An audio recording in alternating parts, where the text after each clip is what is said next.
Kasi, Uy, nakakadalawang ka na. hindi ko alam kasi, speechless kasi ako, hindi ko alam ang sabihin ko. Ang yummy mo! Aha! Ang ganda.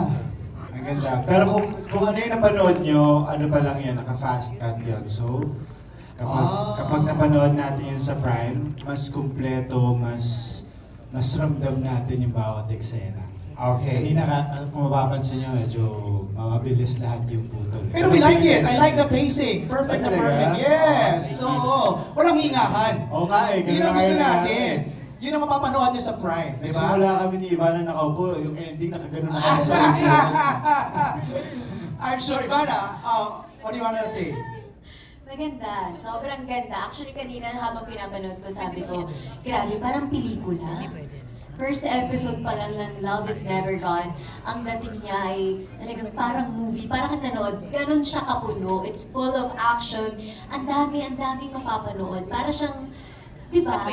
Puno na. Yeah. At simula pa lang yun. That's just, we're just getting started, di ba? Yeah. I'm sure Ang ganda nung umpisa namin, yung opening scene Yes, namin. nagulat ako. Tapos para kaming, hindi kami makahinga.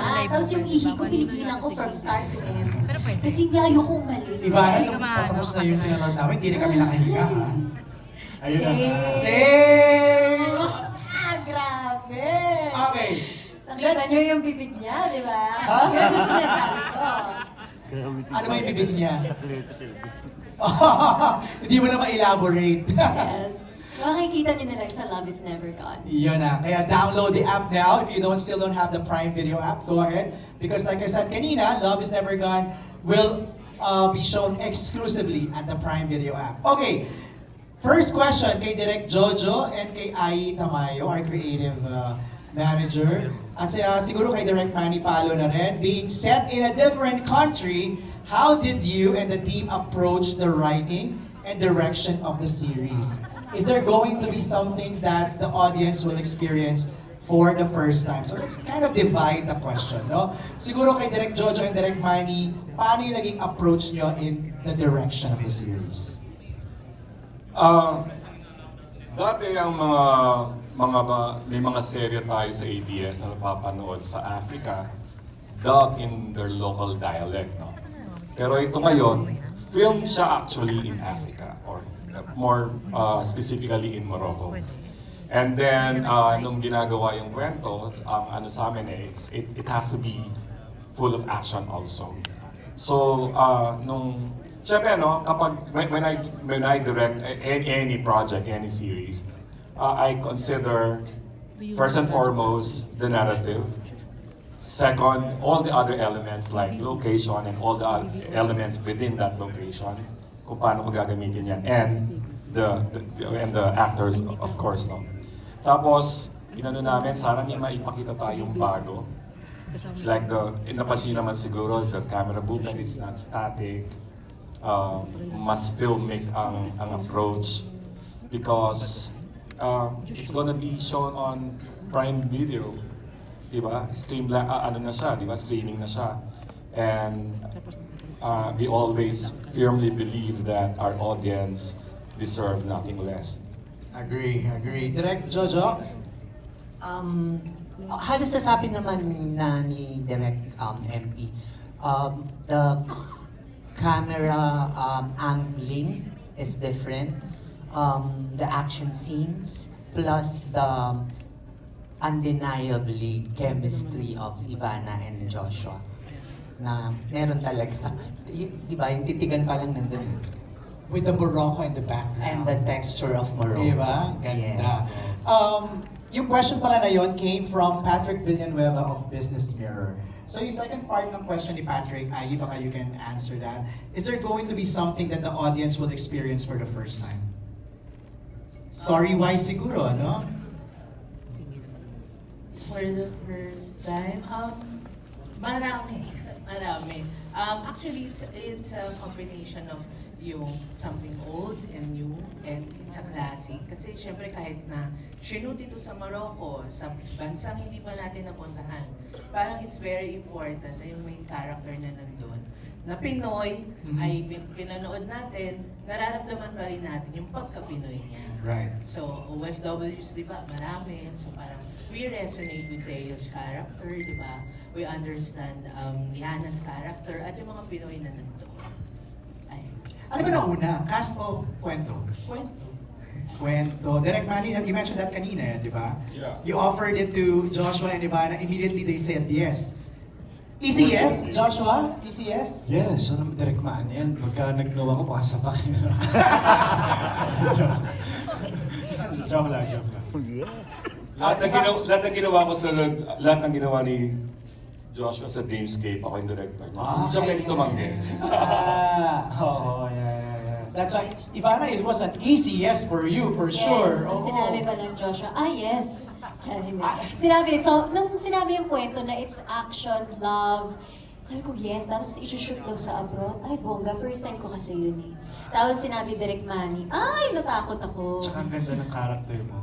Oh, Gusto mo sobra. yun yung parang- Sarap. Kasi parang, Ang dami mong karakter. diba, ginagawa ko lang siya dati sa vlog. Disguise. Tapos ngayon, nakita ko na siya, mahirap pala pag ito nga, itong series. Oo, galing. Okay, next question ni Patrick is for Ivana. What was your inspiration coming onto this set in terms of your approach in acting? So, siguro, Patrick is curious kung meron ka bang parang pinag-aralan?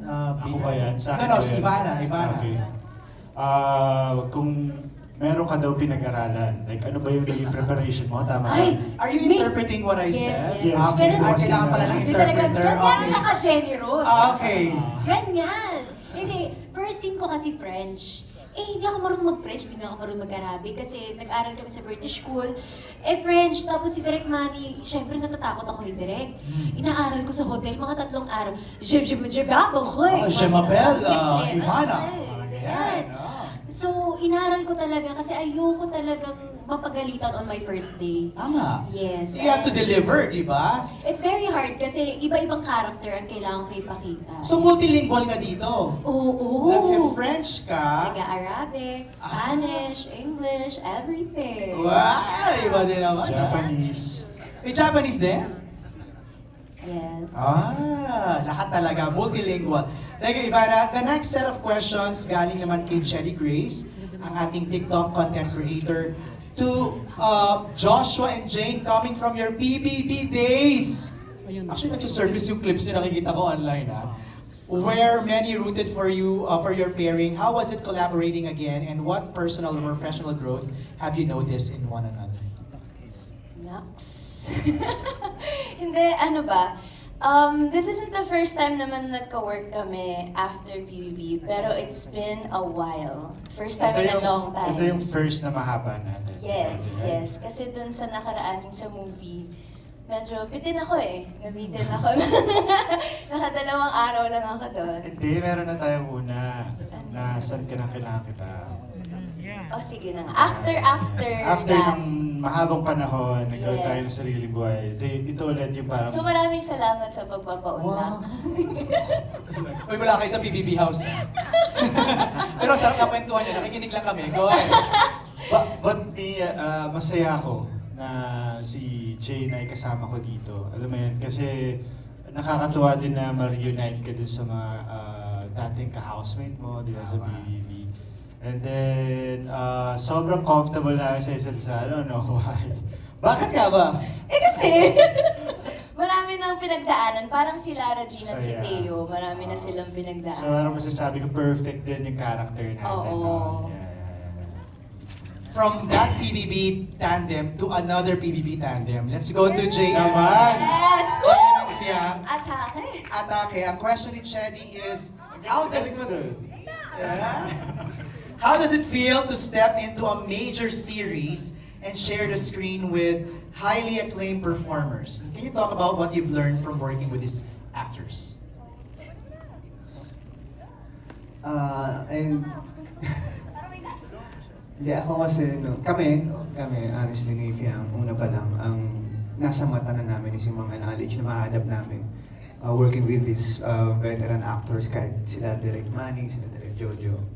Doon kami nakafocus eh. Siyempre, mas nangingibabaw yung pressure, yung kaba, kasi first time namin ganitong klase ng series, ng project. And siguro, hindi na lang kami nagpapatalo sa pressure, sa kaba na people namin.